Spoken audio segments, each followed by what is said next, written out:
Now, one of my main worries with Gannett is if a recession comes, a lot of the services that they provide, people are going to not need, right? They're not going to want to buy a newspaper anymore.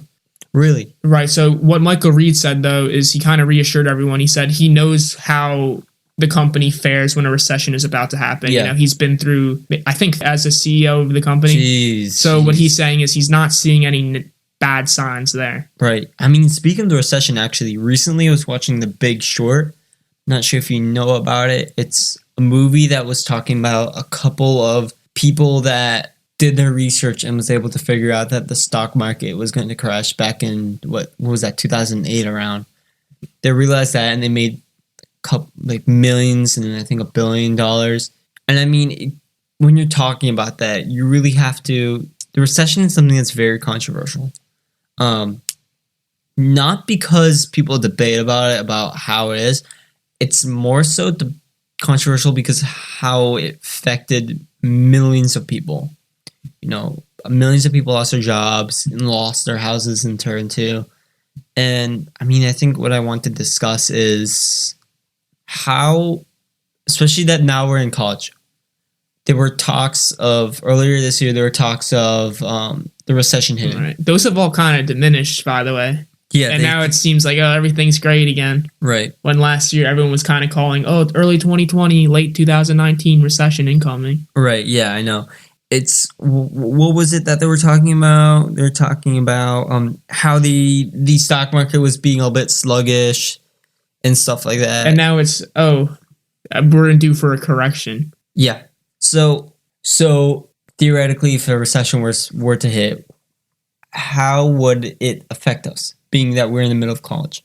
I think if there was a time for a recession to hit, I think it would be beneficial for it to happen while we're in college. Why is that? Well, you don't want it happening as we just got our degree and we're trying to find a job. That would suck. I would be unhappy, Raj. But I feel like it would suck because we wouldn't get a job at all. A lot of the veterans that have been that were able to survive during the 2008, they would be the most valuable. They're not going to hire kids. They're not going to hire people, young adults, straight out from college.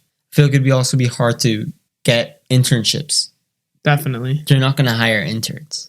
Maybe for free. Right. It's not fun. I mean, you probably don't even know much about it. I feel like we didn't even really live through it. I was, 7? I didn't even live in the United States. And my parents weren't impacted by it. They weren't? No.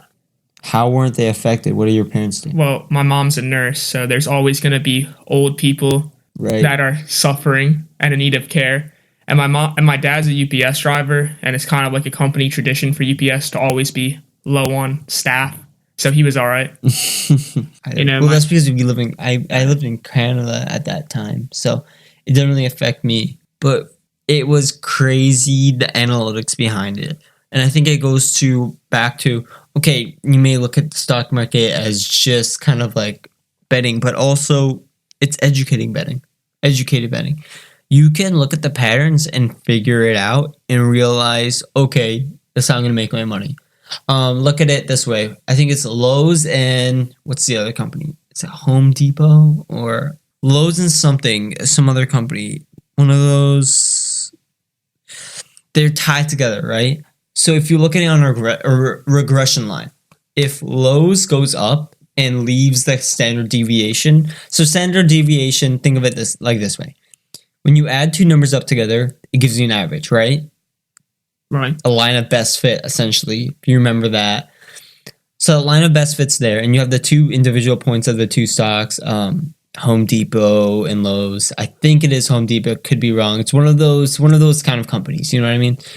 So if Lowe's jumps the standard deviation or separates itself farther from the line of best fit, and it goes further up north or further up, a lot higher than expected, it will drop, essentially joining back to get to the average of the regression line. That's just how the stock works.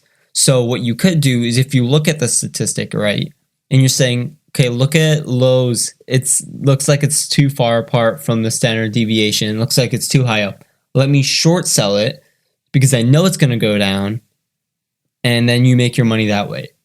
that's just an instant. That's one of the ways it works like that. Mm-hmm. And it's something I'm learning to do in my quantitative methods for business 2 class. My favorite comparison when people compare the act of investing in stocks to gambling, right?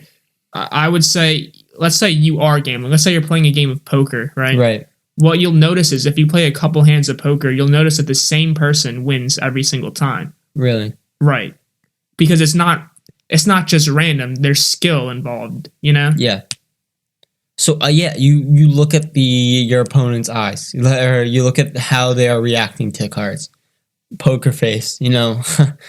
You look at that. So there's a lot to be said about, gambling and how it is profitable. Stock market investing is profitable. Why is it that there are billionaires or millionaires from stock? Warren Buffett, for like last couple of years, I'm not sure where he stands now, but like for most of the 2000s, I'm pretty sure he was the 3rd richest person in the world, and that's just from investments. Can you believe it? He just gambled, essentially, right, and became the 3rd richest person in the world. I mean, of course, it's not a game. A lot of people that are scared, that don't know what they're doing, they don't even want to put in the time to learn how to invest. They just say, oh, it's gambling. Right. Yeah, that's the funny thing about it. A lot of people that don't invest or have no idea of anything about investing or company or stock, they'll just shoot it down instantly and say, oh, it's just gambling. It's those people. Some of my friends, I'll tell them I'm invested in Apple, and they kind of mock me, right? And it's like, well, I'm making money. Why aren't you? Yeah. No, that's something that's that's true. That's true. They really shoot people down. Like that, it's kind of just like, oh, you think you're so smart because you invested in Apple. Well, no. But why aren't you? Yeah, no, and I mean, it's something that you have to develop. And I'm still, we're still learning.